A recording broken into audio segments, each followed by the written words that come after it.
오늘 우리에게 주시는 하나님의 말씀은 창세기 13장 7절에서 18절 말씀입니다. 화면을 보고 집중해서 한 목소리로 읽겠습니다. 그러므로 아브라함의 가축의 목자와 룻의 가축의 목자가 서로 다투고 또 가나안 사람과 브리스 사람도 그 땅에 거주하였는지라. 아브라함이 롯에게 이르되 우리는 한 친족이라 나나 너나 내 목자나 내 목자나 서로 다투게 하지 말자. 내 앞에 온 땅이 있지 아니하냐. 나를 떠나가랴. 내가 좌하면 나는 우하고 내가 우하면 나는 좌하리라. 이에 롯이 눈을 들어 요단 지역을 바라본즉 소알까지 온 땅에 물이 넉넉하니 여호와께서 소돔과 고모라를 멸하시기 전이었으므로 여호와의 동산 같고 애굽 땅과 같았더라. 그러므로 롯이 요단 온 지역을 택하고 동으로 옮기니 그들이 서로 떠난지라.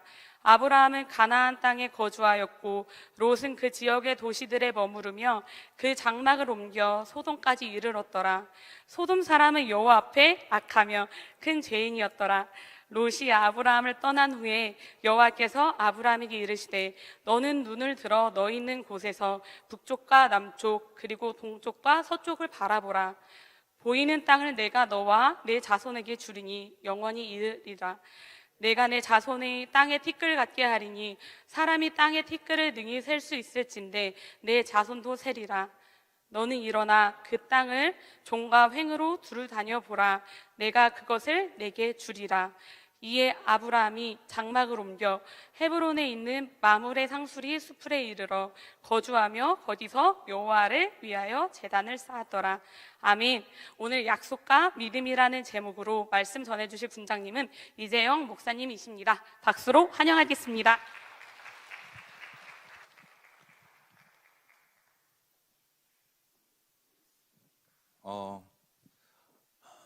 뉴욕지 청년들 보니까 너무 반갑고 감격스러운 것 같아요. 제가 새로운 군장이지 않습니까? 아마 저희 군만 저를 잘 아실 것 같아요. 제가 처음에 부임했을 때 이제 이 홀세를 같이 했었는데 기억하시는 분 계실지 모르겠지만 저기 뒤에 문 앞에서 그때 맡은 군이 없어가지고 엄청 뻘쭘하게 서 있었던 기억이 나요. 그래서 이렇게 키가 엄청 크잖아요. 키가 엄청 큰데 이렇게 계속 말 걸 사람도 없고 새가족의 마음을 신앙생활 37년 차에 새가족의 마음을 그때 깨달았던 것 같아요. 오늘 같이 예배드리니까 너무 감사하고 그리고 너무 감격스럽습니다. 우리 잠깐 기도할까요? 하나님 감사합니다. 하나님 우리가 하나님을 예배합니다.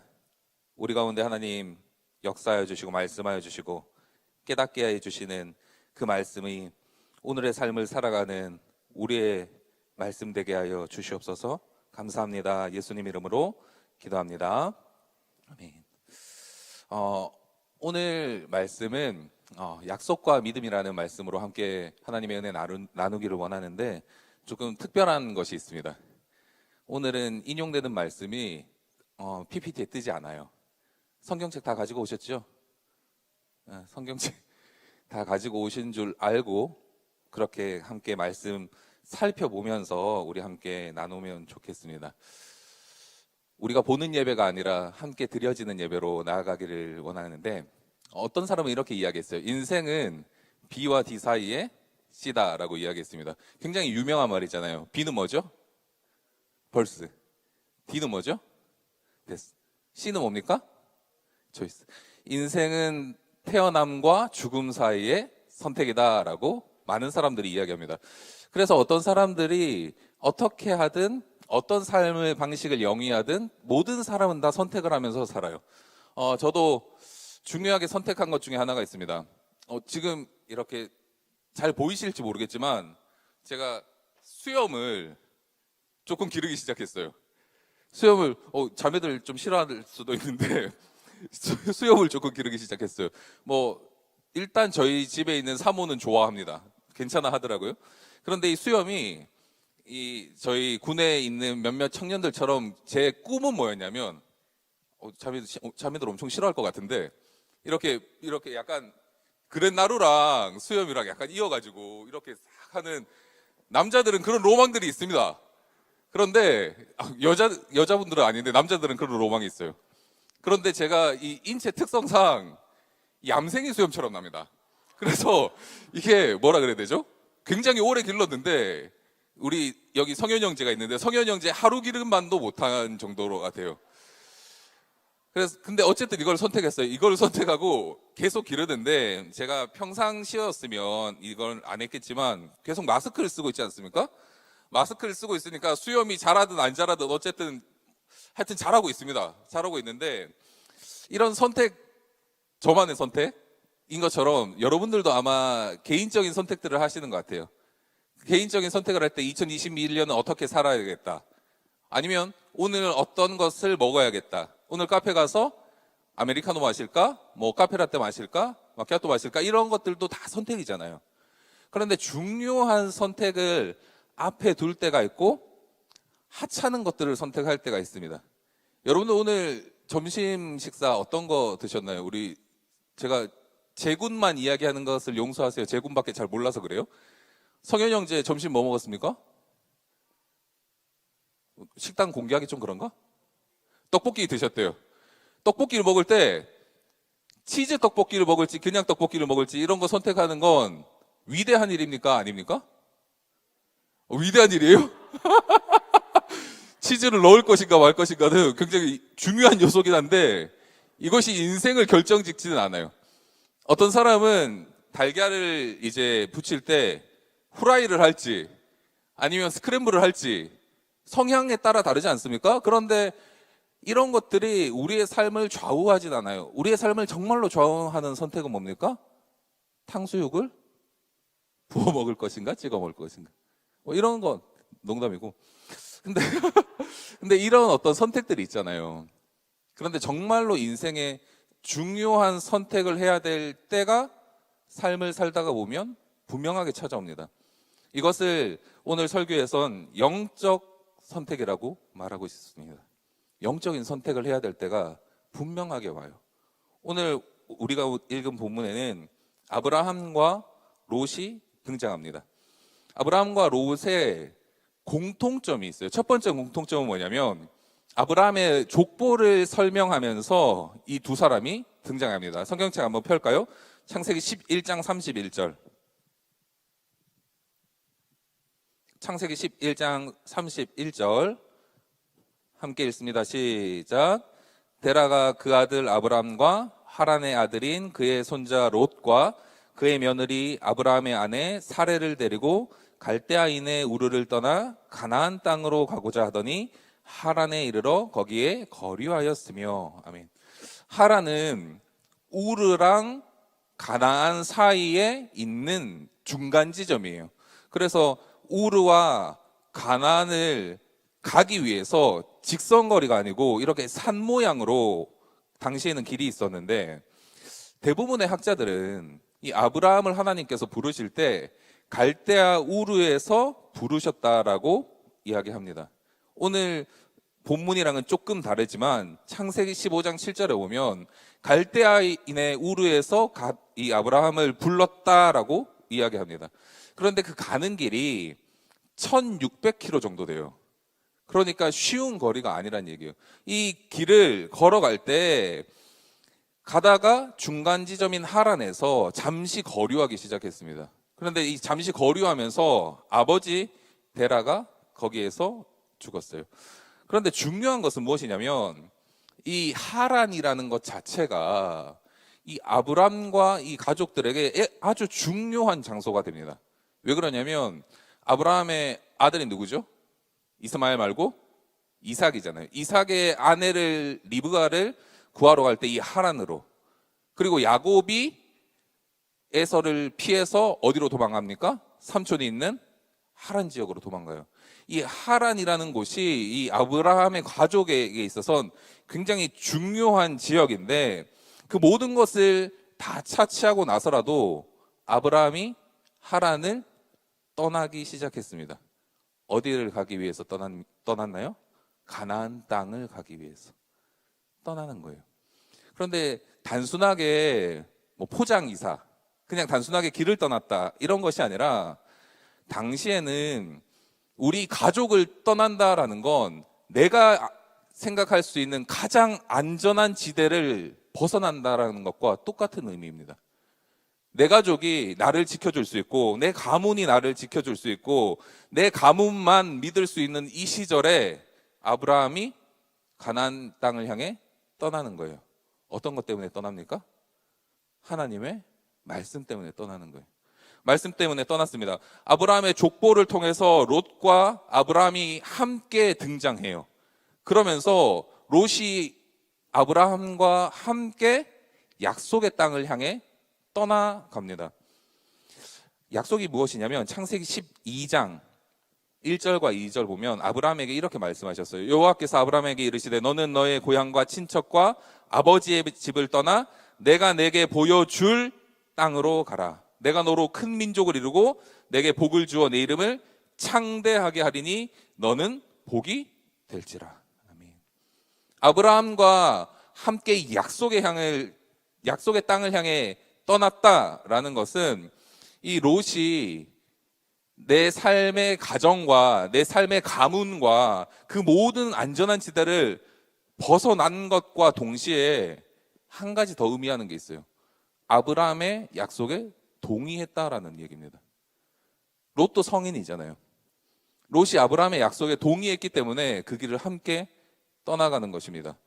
그래서 창세기 12장 4절과 5절 한번 찾아보시겠어요? 창세기 2장 4절과 12장 4절과 5절은 이렇게 말씀합니다. 함께 읽습니다. 시작.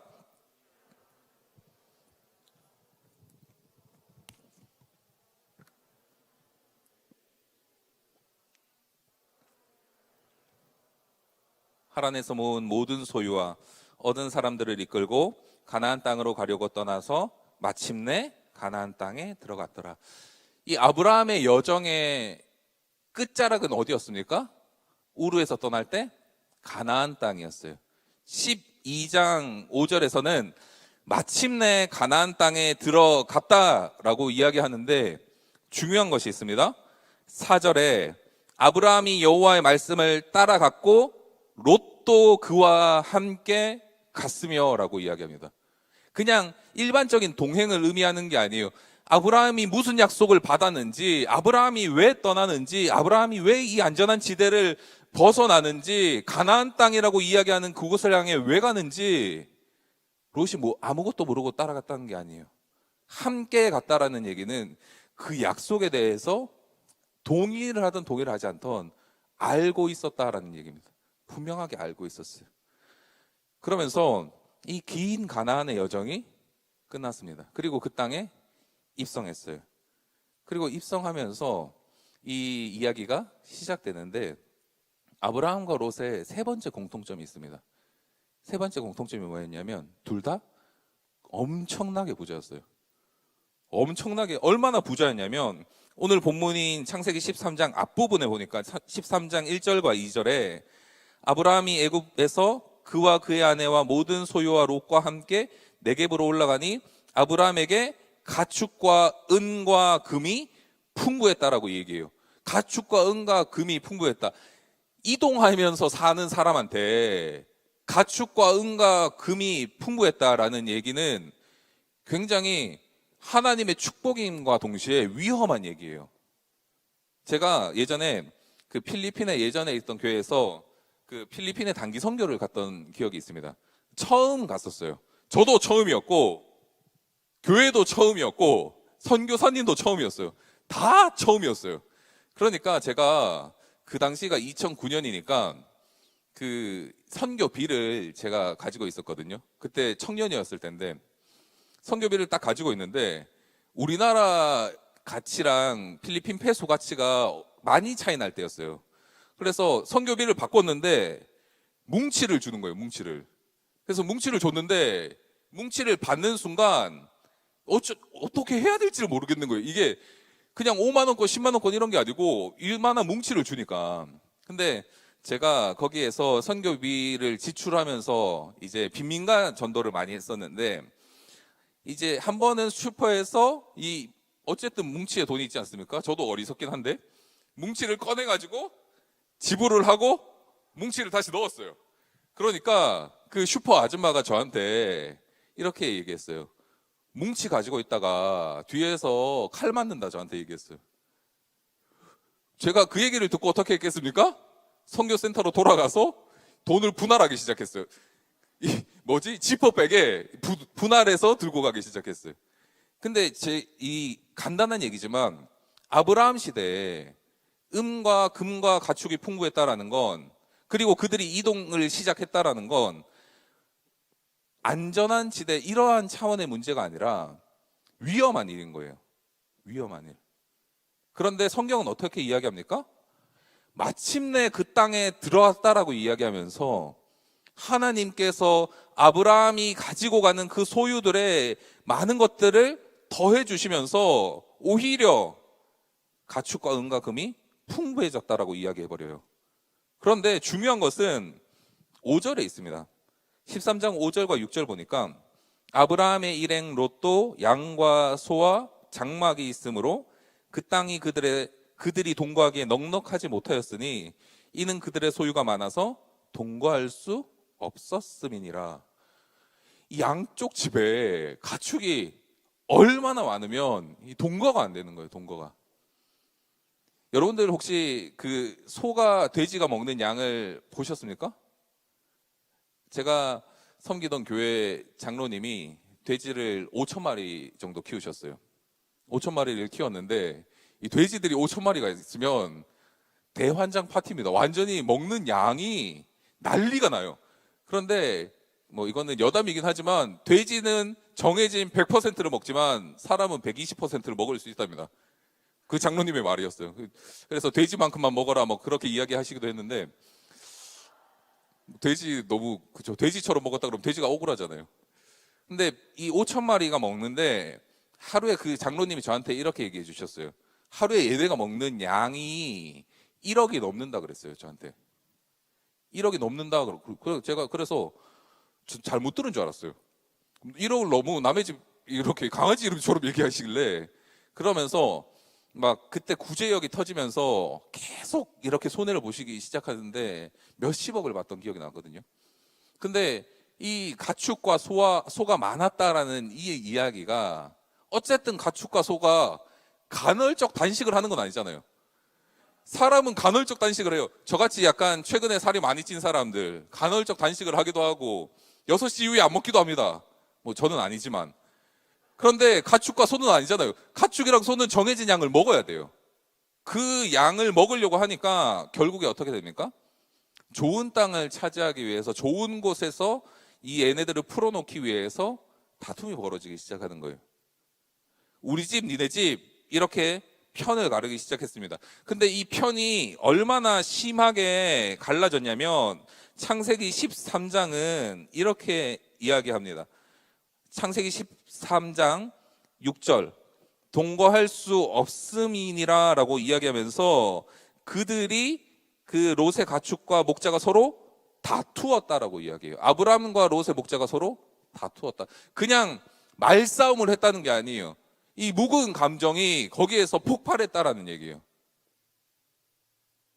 여러분, 내 재산이 걸렸을 때 남에게 양보할 수 있겠습니까? 이게 별개의 문제인 거예요. 만약에 우리 집 만약에 이렇게 할 수 있잖아요. 니네 집 애들 먼저 먹고 우리 집 애들 내일 먹을게, 이렇게 할 수 있잖아요. 근데 이렇게 말할 수 있는 문제가 아니에요.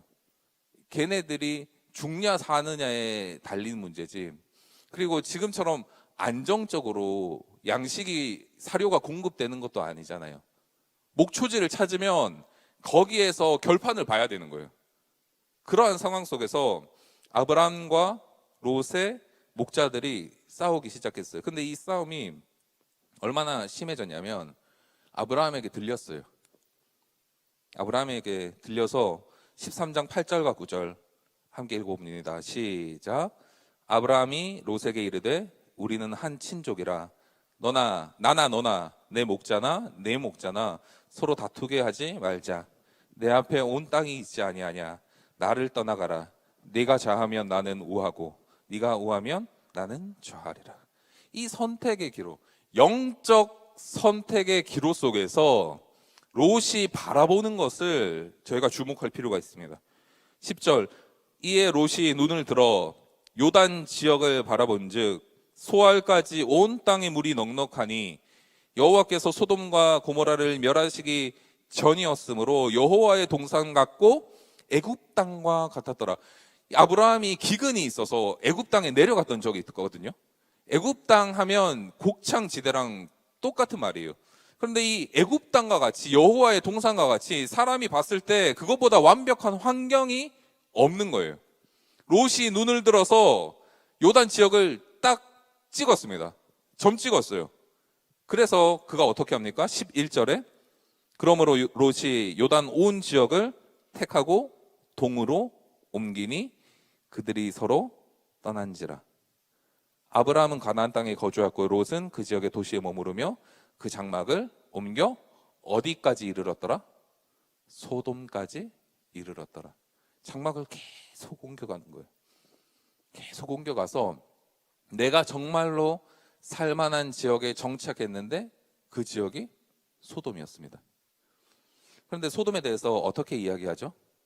13절에 소돔 사람은 여호와 앞에서 악하며 큰 죄인이었더라. 과연 이 롯이 소돔 사람들이 악한 것을 모르고 소돔까지 이르렀겠습니까? 소돔 사람들이 어떤 사람인지 모르고 그 땅까지 갔겠어요? 결코 아니에요. 롯이 소돔까지 간 이유는 굉장히 명확해요. 뭡니까? 그 땅이 살기 좋으니까, 그 땅이 비옥하니까, 그 땅에 물이 충분하니까, 그 땅이 번영하던 중심지였으니까, 그 땅에 내가 살면 가축과 모든 것을 기르기에 유익하니까 판단해서 어떻게 이야기합니까? 옮겨 소돔까지 이르렀다라고 이야기합니다. 근데 이와 반대로 아브라함은 어떻게 이야기하죠? 14절 함께 읽어봅니다. 13장 14절 시작. 롯이 아브라함을 떠난 후에 너는 눈을 들어 너 있는 곳에서 북쪽과 남쪽과 그리고 동쪽과 서쪽을 바라보라 라고 말씀하셨어요. 롯이 떠난 후에 라고 딱 집어서 표현하면서 아브라함과 롯이 다른 길을 선택하기를 하나님이 바라셨다는 것을 여기서 볼 수 있어요. 롯은 이렇게 딱 했는데 아브라함은 이렇게 하기를 원해. 이 마음. 하나님께서 아브라함의 눈을 들게 하셨어요. 눈을 들어서 사방을 바라봐라. 동쪽과 남쪽과 북쪽과 서쪽을 바라봐라. 무슨 얘기입니까? 온 땅이 너에게 속해 있다. 이 얘기를 하나님은 아브라함에게 해주시는 거예요. 인간이 보기에, 사람의 정욕이 보기에 살기 좋은 땅, 비옥한 땅, 유익한 땅, 나에게 도움이 되는 그 땅이 아니라 약속을 따라 갈 그 땅, 그 땅을 바라보라라고 말씀하시는 거예요. 그래서 15절과 17절에 어떻게 이야기하냐면 보이는 땅을 내가 너와 내 자손에게 주리니 영원히 이르리라. 내가 내 자손이 땅에 티끌 같게 하리니 사람이 땅의 티끌을 능히 셀 수 있을진데 내 자손도 세리라. 너는 일어나 그 땅을 종과 횡으로 두루 다녀보라. 내가 그것을 내게 주리라.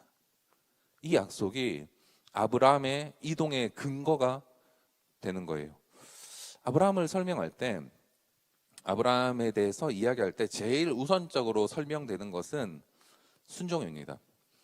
그런데 히브리서는 이 순종에 앞서 분명하게 아브라함이 붙든 것이 있음을 이야기해줘요.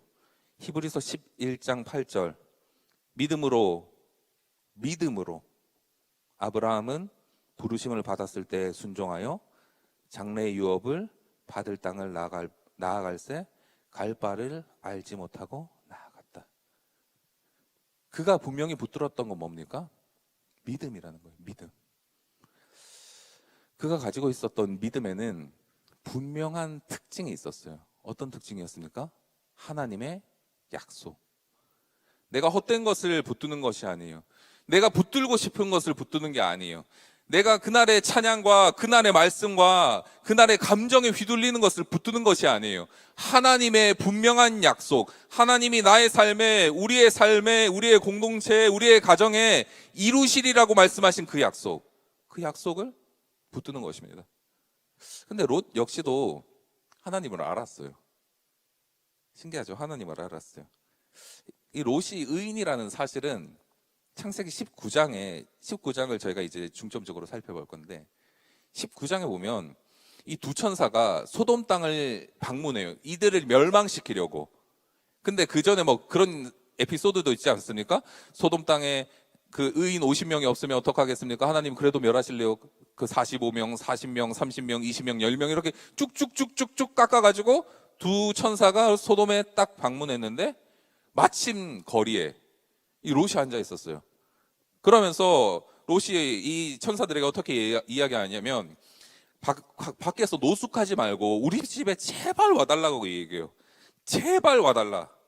그래서 그 식탁을 베풀었습니다.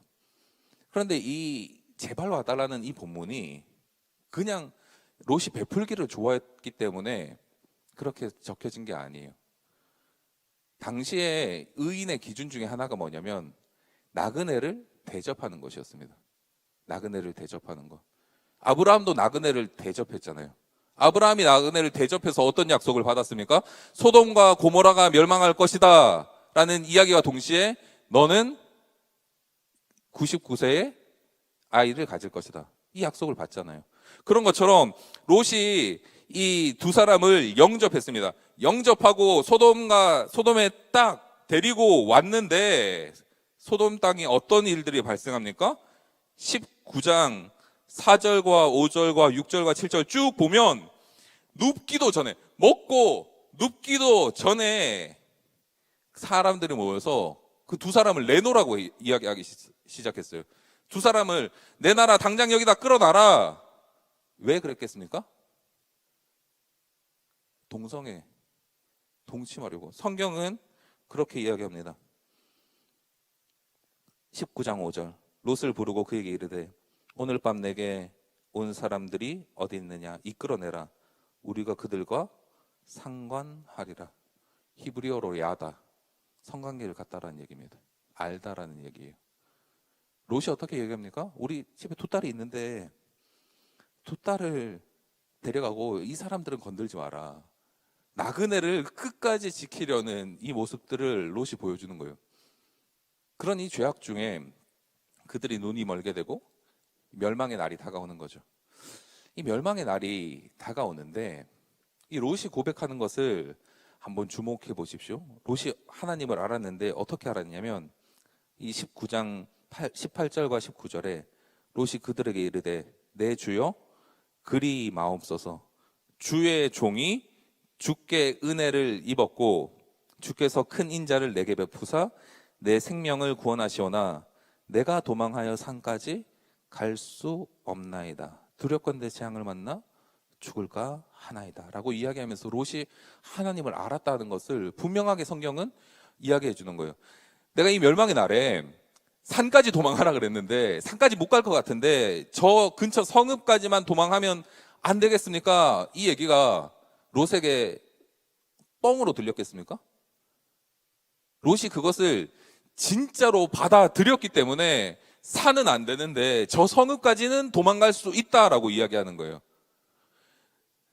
이 육신이, 이 롯이 가진 이 육신의 안목과 정욕, 그 한 번의 영적 선택, 비옥한 땅을 바라봤던 그 한 번의 영적 선택이 가져오는 비참함을 우리가 세 가지로 표현할 수 있습니다. 첫 번째는 그가 소돔에 살았어요. 소돔에 살았다는 얘기는 창세기 14장에 보면 4명의 왕이 소돔과 고모라를 침략하면서 모든 재물과 재산들을 다 빼앗고 롯과 그 재물까지도 다 노략해 가요.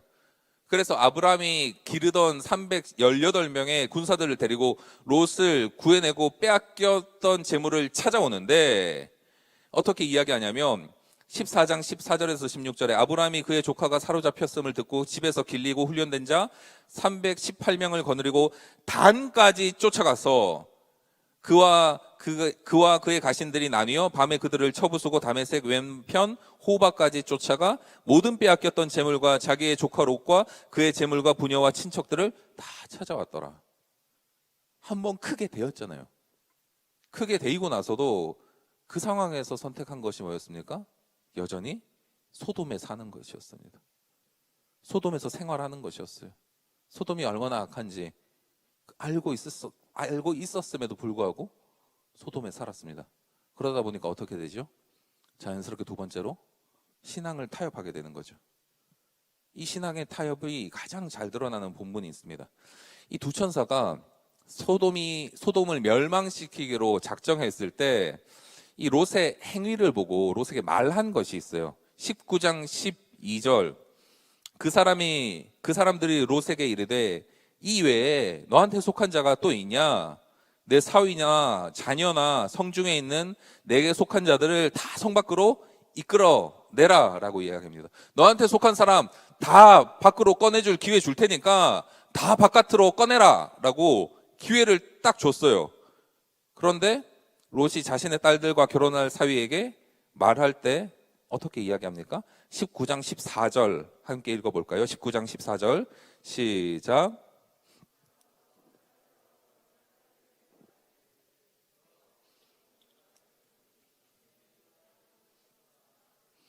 그들의 사위들은 농담으로 여겼더라.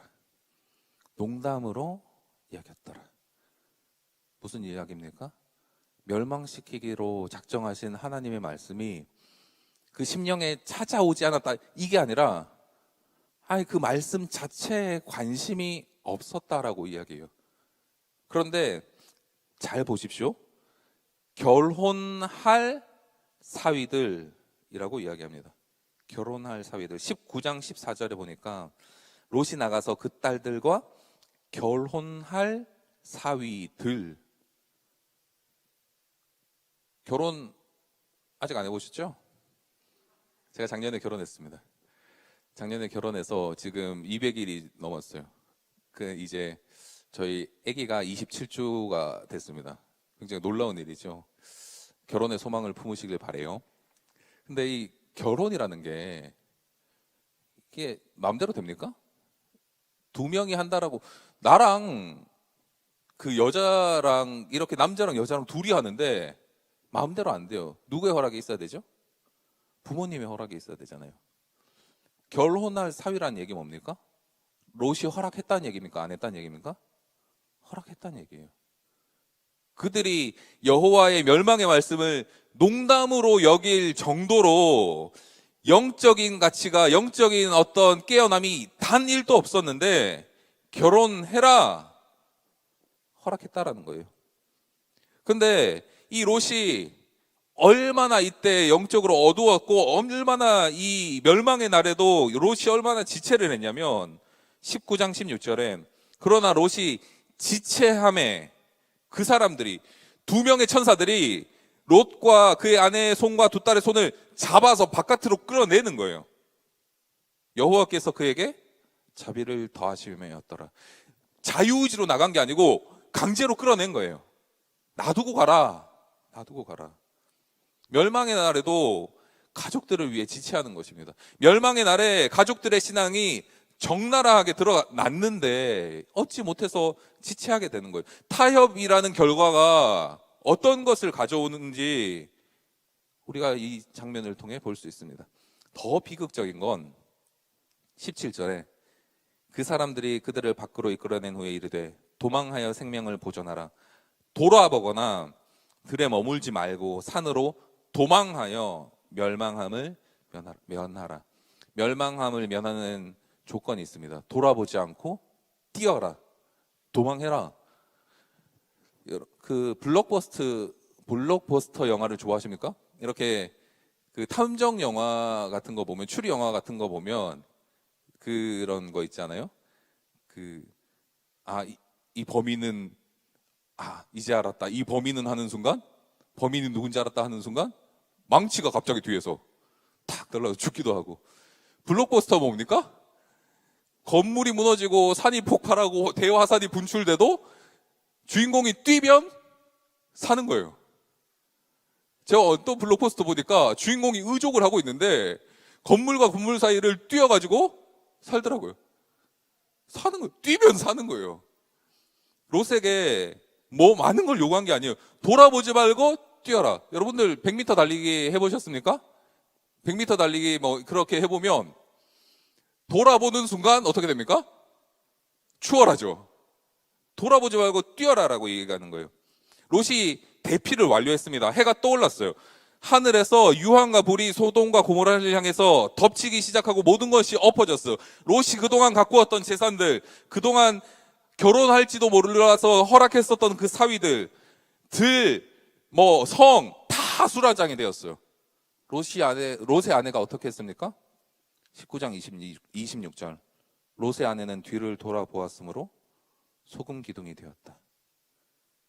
단순하게 걱정돼서 뭐지? 하고 돌아봤던 게 아니에요. 여호와의 말씀이 멸망의 때가 돼도 그 속에 자리 잡지 못했다라는 것을 이 롯의 아내를 통해서 보여주는 거예요.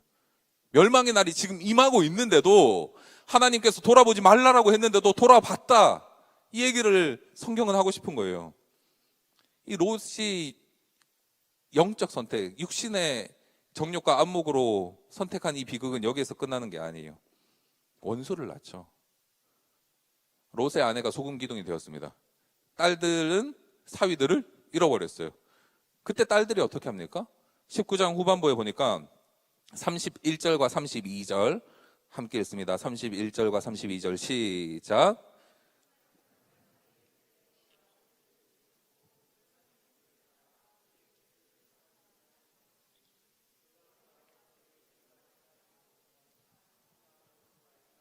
후손을 이어가자 하고 아버지와 의도적으로 동침하자라고 이야기를 해요. 후손을 이어가니까.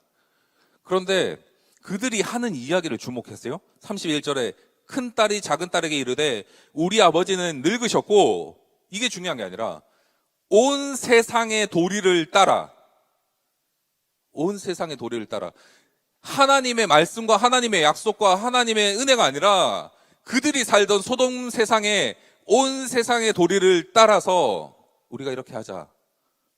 큰 딸이 들어갔습니다. 작은 딸이 들어갔어요. 자녀를 출산했습니다. 어떻게 되냐면 19장 36절에서 38절에 두 딸이 아버지로 말미암아 임신하고 아들을 낳았는데 모압과 암몬의 조상을 낳았어요. 모압과 암몬이 후대하는 일이 얼마나 심했으면, 이스라엘을 얼마나 끊임없이 괴롭혔으면 신명기에서는 이렇게 이야기해요. 암몬 사람과 모압 사람은 여호와의 총회에 들어오지 못하게 해라. 그들의 10대뿐만 아니라 영원히 여호와의 총회에 들어오지 못하게 해라. 딱 못 받는, 여호와의 앞에 서지 못한다. 이스라엘을 너무 괴롭히니까. 사사기 왕조에도 끊임없이 이스라엘의 원수가 되는 이 두 민족이 롯의 안목의 종욕이 가져온 비극의 결말인 거예요. 사랑하는 청년들이요, 그렇다면 약속에 근거한 믿음은 비극이 아니라 어떤 걸 가져올까요? 아브라함이 열방의 아버지가 되고 그 자손들이 번성하고 그런 것들이 있죠. 그런데 오늘은 이 한 구절로 설명하면 좋을 것 같아요. 창세기 19장 29절 함께 읽어볼까요? 창세기 19장 29절 시작. 하나님이 그 지역의 성을 멸하실 때, 곧 롯이 거주하는 성을 엎으실 때 하나님이 아브라함을 생각하사 롯을 그 엎으시는 중에서 내보내셨더라. 누구를 생각하사? 아브라함을 생각하사. 롯을 생각하셨다는 게 아니에요. 멸망하는 그 땅을 바라보면서 아브라함을 생각하셔서 롯을 내보내 주시는 겁니다. 아브라함이 얼마나 마음 아플까? 아브라함이 얼마나 그 가족이 죽음을 당하는 것에 대해서 얼마나 애통해할까? 그 아브라함을 생각하면서 롯을 내보내 주시는 거예요.